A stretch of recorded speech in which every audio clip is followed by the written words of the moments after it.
It is natural to feel uneasy when someone stares at you, as it can be interpreted as a form of aggression. This is because historically, animals and humans alike have used staring as a way to size up their prey before attacking. While it may be difficult to know for certain what someone's intentions are when they are staring, it is best to be on the safe side and not stare at people. Staring can be seen as a form of intimidation and can make people feel very uncomfortable.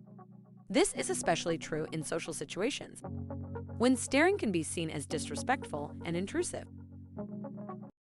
Staring can also indicate judgment, as if the person being stared at is being analyzed and critiqued. It is best to be aware of how your behavior might make those around you feel. If you find yourself staring at someone, it may be a good idea to look away and break the stare.